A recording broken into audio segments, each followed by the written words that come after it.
Hey guys, मैं हूं सचिन निगम और आज की इस वीडियो में हम बात करने वाले हैं सीक्रेट इन्वेजन के सेकेंड एपिसोड के बारे में, जिसका नाम है प्रॉमिस। ऑन एपिसोड शुरू होते ही हमें वो प्रॉमिस दिखाया जाता है जो कि हमारे निक फ्यूरी ने किया था सारे के सारे स्ट्रल से। शुरुआत में हम देख सकते हैं वाला निक फ्यूरी ने बताया जो कि हमने कैप्टन मार्वल मूवी के अंदर देखा था। और ये जो सीन हो रहा है ना, यहाँ पर 1987 लिखा है, ये एक्चुअली में सीन है उस मूवी के 2 साल बाद का। और आपको पता चलता है यहाँ पे कि निक फ्यूरी ने सारे के सारे स्ट्रल से प्रॉमिस किया था और उसके लिए जो वाउच किया था वो किया था हमारे टैलोस ने। मतलब टैलोस ने सारे के सारे बंदों को एक शर्त रखी थी उनके सामने, उनको बोला था कि निक फ्यूरी हमसे प्रॉमिस कर रहा है कि वो हमको घर ढूंढ के देगा, बशर्ते हमें निक फ्यूरी की बात को मानना पड़ेगा। और वो बोलता क्या है कि हम जो है अभी इंसान की आइडेंटिटी लेके इस धरती को निक फ्यूरी की रक्षा करेंगे, मतलब निक फ्यूरी के साथ में इस धरती की रक्षा करेंगे और निक फ्यूरी के बदले में हमें घर देगा। और यहाँ पर हमें इंट्रोड्यूस किया जाता है ग्राविक से। अब एक लेडीज प्लेयर है जो कि ग्राविक को इंट्रोड्यूस करते हैं निक फ्यूरी के साथ में, और वो बता दिया है कि किस तरह से जो ग्राविक के पेरेंट्स हैं वो मर चुके हैं। यहाँ पर जो निक फ्यूरी है ना, वो ग्राविक से कनेक्ट करने की कोशिश करता है, लेकिन शुरुआत में हमें दिखा दिया गया है कि ग्राविक जो है वो एक डिफरेंट टाइप का स्क्रल है और वो ज्यादा फीलिंग्स और ज्यादा इमोशनल तरीके से किसी से अटैच नहीं करता। यहाँ पर ना थोड़ा थोड़ा वाइब मुझे आ रहा है। ये एपिसोड के एंड में हमने देखा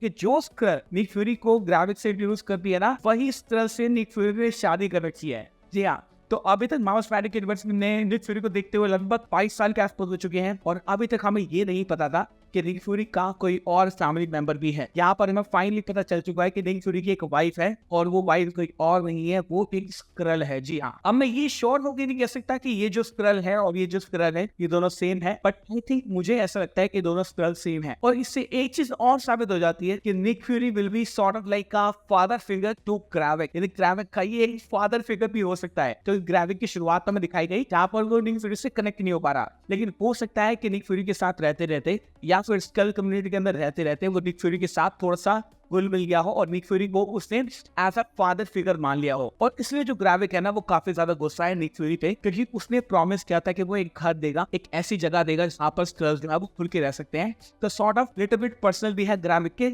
मुझे तो कुछ ऐसा ही लगता है। उसके बाद हम देखते हैं मारिया हिल की मदर को, जो कि निक फ्यूरी को बोलती है कि तुम्हारे होते हुए मेरी बेटी मर गई। अब आपको पता है लास्ट एपिसोड के अंदर मारिया हिल जो है वो मर चुकी है। और यहाँ पर हमें देखने को मिलता है कि दो बंदे जो हमारे निक फ्यूरी है ना, उससे डिसअपॉइंटेड है। एपिसोड का नाम है प्रॉमिस। उसने स्क्रल्स से प्रॉमिस किया था कि कर देगा और मारिया हिल से प्रॉमिस करते कि इसको सेफ रखेगा। तो यहाँ पर वो दोनों ही प्रॉमिस नहीं निभा पाया। इसका मतलब है ऑन ही एक फोरशैडोइंग कह सकते हो या फिर एक तरह का रेफरेंस कह सकते हो कि डायरेक्टली आपको बताया जा रहा है, डायरेक्टली ऑडियंस को बताया जा रहा है कि निक फ्यूरी ना अपने प्रोमिसेस कीप नहीं कर पा रहा। और ये जो पूरा इन्वेजन है, यानी सीक्रेट इन्वेजन की जो कहानी है ना, वो फ्यूरी की पर्सनल है। उसने इस बात पर्सनली रखा है और जब वो रोडी से मिलता है तो बोलता भी है कि भाई ये सारा का सारा जो मिशन ना मेरे लिए पर्सनल है। रोडी बोलता है कि अवेंजर्स को असेंबल करते हैं और इनको टेक ओवर करते हैं, लेकिन जो हमारा निक फ्यूरी है ना, वो मना कर देता है कि नहीं, हम टेक ओवर नहीं करना चाहते और ये पूरा जो मिशन है इसको मैं अपने आप ही हैंडल करूंगा। उसके बाद हमें टीवी के अंदर कुछ रिप्रेजेंटेटिव भी दिखाए जाते हैं अलग अलग कंट्री के, जो कि टीवी पर आकर बोलते हैं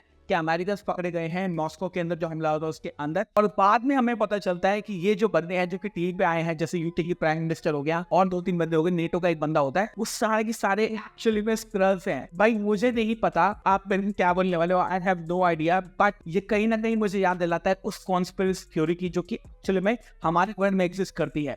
और वो कहती है कि हमारे वर्ल्ड के बहुत सारे लीडर्स और बहुत सारे जो पॉलिटिशियंस है ना, वो एक्चुअली में रेप्टिलियन एलियंस है। जी हाँ, और इस एपिसोड के अंदर ना इस चीज को हाईलाइट करके दिखाया गया है कि इतने सारे वर्ल्ड लीडर हैं और एक्चुअली में ये सारे जो वर्ल्ड लीडर हैं ये स्क्रल्स हैं और ये ग्राविक के लिए काम कर रहे हैं। मतलब एक पॉइंट पे तो आपको ऐसा लगेगा कि यूके की जो प्राइम मिनिस्टर है वो एक्चुअली में ह्यूमन है, बट नहीं, शी इज अ स्क्रल और वो भी ग्राविक के लिए काम कर रही है। ग्राविक आता है स्क्रल काउंसिल से बोलता है कि सबको मैं हैंडल करना चाहता हूँ और 2-3 बंदे इसको पोस्ट करते हैं, लेकिन एंड में सारे के सारे बंदे जो है वो ग्राविक के सपोर्ट में आ जाते हैं और ग्राविक को स्क्रल काउंसिल का नया लीडर बना देते हैं। तो यहाँ पर आप समझ चुके हैं कि क्या चल रहा है। भाई अगेन मैं बोलूंगा कि वो रेप्टिलियन वाली जो थ्योरी है ना, वो मुझे ऑलरेडी ट्रू लगती थी। अब तो कहीं ना कहीं ऐसा लग रहा है कि वो डायरेक्टली यहाँ पर बता रहे हैं, एक दे रहे हैं कि भाई हमारी रियलिटी के अंदर ये चीज ट्रू है। इसके बाद फाइनली हमें पता चलता है कि ग्राविक का प्लान क्या है। हम देखते हैं जो गाया यानी टैलोस की बेटी है ना, वो छुप कर जाती है हमारे मतलब ग्राविक के एक बंदे के पीछे, और वहां पर 2 साइंटिस्ट एक्चुअली में काम कर रहे हैं किस चीज पर।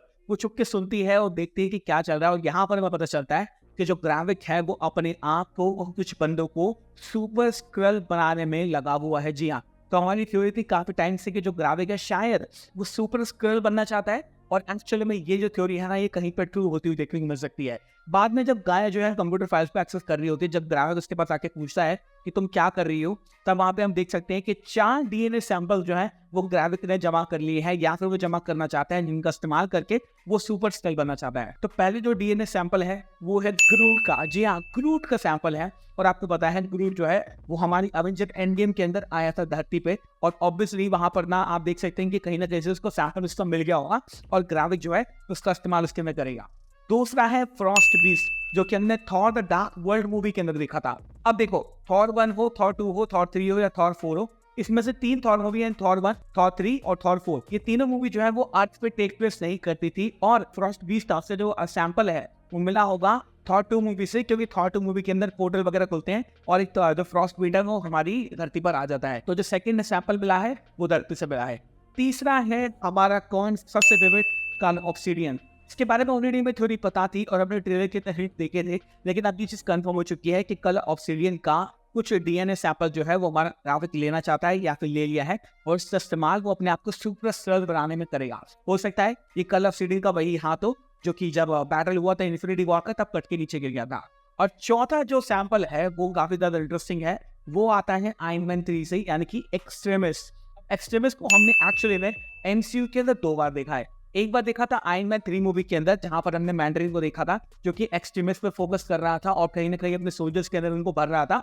और सेकंड एक्सट्रीमिस्ट हमने देखा है सिंग-ची मूवी के अंदर, जहां पर एक बंदा एक्सट्रीमिस्ट वाला होता है और वो जो अंडरग्राउंड फाइट हो रही होती है वहां पर एक्सट्रीमिस्ट को लेके बाकी बंदों से लड़ रहा होता है। तो हाँ, ये 4 सैंपल हैं जो कि ग्रेविक जमा कर रहा है। इसके अलावा और सैंपल भी हो सकते हैं जो कि ग्रेविक ग्रैब ऑन करना चाहता है और अपने आप को सुपर स्कल बनाना चाहता है। तो 4 काफी ज्यादा इंटरेस्टिंग है, ऑब्सिडियन है, फ्रॉस्ट बीस्ट है और एक्सट्रीमिस्ट है। इसके अलावा और भी हो सकते हैं, आने वाले एपिसोड में पता चलेंगे हमें। फिर हमें देखने को मिलता है हमारा रोडी, जो कि निक फ्यूरी से बोलता है कि भाई मैं तुझे बचाना चाहता हूँ और इन सबसे तुझे दूर रखना चाहता हूँ, इसलिए तुझे मैं यहाँ से फायर कर रहा हूँ। इतनी बड़ी बात कि फ्यूरी को हमारा जो रोड्स है यानी जनरल, मतलब यार ऑब्वियसली रोडी इसको फायर कर रहा है, और आई डोंट थिंक सो कि ये रोडी है।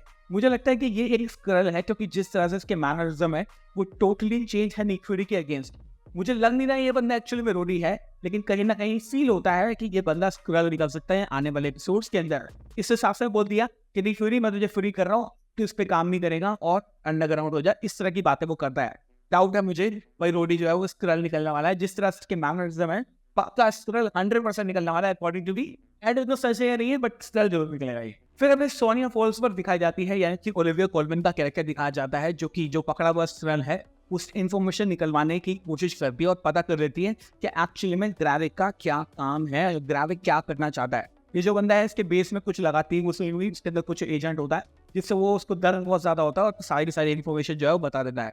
ऑब्वियसली ग्रेविक के अब ये बंदा किसी काम का नहीं है, तो आने वाले सीन्स के अंदर इस बंदे को ग्रेविक जो है वो मरवा देता है। लेकिन यहाँ पर हमें पता चल चुका है कि जो सोनिया फॉल्सवर्थ है वो काफी ज्यादा हरामी औरत है। वो अपनी मतलब को निकलवाने के लिए या फिर जो इन्फॉर्मेशन उसको चाहिए उसको जानने के लिए वो किसी भी हद तक जा सकती है, और उसका एक डर्टी एग्जाम्पल हमने इस एपिसोड के अंदर देख लिया है। और शायद आने वाले एपिसोड में आप अगेन देखेंगे कि सोनिया फॉल्सवर्थ जो है एक प्रोमिनेंट कैरेक्टर बनती है इस पूरी सीरीज का और सीक्रेट इन्वेजन की कहानी का। और लास्ट में हमें सबसे बड़ा रिवील देखने मिलता है वो है निक फ्यूरी की वाइफ का। अब निक फ्यूरी की जो वाइफ है ना, ये एक्चुअल में सरल है, जिसके बारे में पता नहीं था, ऑब्वियसली नहीं पता था।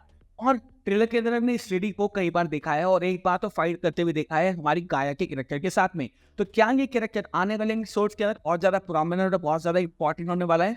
मुझे लगता है यस। और कहीं ना कहीं जैसे सोरेन जो थी वो हमारी टैलोस की वाइफ मर चुकी है ना, मुझे लगता है कि सीरीज का एंड आते आते निक फ्यूरी की वाइफ की भी डेथ हो जाएगी और निक फ्यूरी इस बात पर्सनली ले लेगा और ग्रेविक को हराने में लग जाएगा। मैं ये नहीं कहूंगा कि ग्रेविक को जो निक फ्यूरी है वो प्रॉपर्ली हरा ही देगा, क्योंकि मुझे नहीं पता कि वो उसको हरा सकता है या नहीं हरा सकता, बट कहीं ना कहीं उसकी मौत होने के बाद अगर वो मरती है तो निक फ्यूरी इस बात को पर्सनली लेगा और उसके बाद सारी की सारी चीजें होंगी। देख ये तो कंफर्म है कि ग्रेविक जो है वो सुपर स्कल बन जाएगा, क्योंकि ऑलरेडी हमने ट्रेलर के अंदर देख रखा है। कहानी अब आने वाले एपिसोड्स के अंदर किस तरह से ट्विस्ट एंड टर्न होने वाली होती है ये हमें देखना इंपॉर्टेंट है।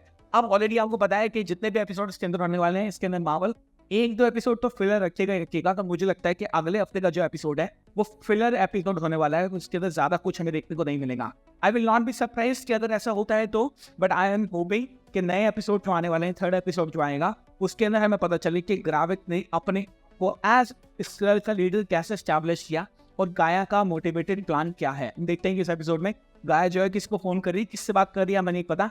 प्रोबेबली शायद वो टारस से बात कर रही हूँ, but right now we do not have any idea. But काफी ज्यादा इंटरेस्टिंग शो है, मजा होता है शो को देखने में। क्राइम एस्पियोनाज वाली थ्रिलर की वाइब आ रही है, और जो चीजें मैं एमसीक्यू वाले पता नहीं थी वो मैं पता चल रही है, तो भाई काफी ज्यादा बता रहा है मेरे को। तो thank you so much for watching this video guys. मैं हूं सचिन, अब मिलूंगा आपसे न्यू वीडियो के अंदर। Bye, just love you all and have a great amazing day.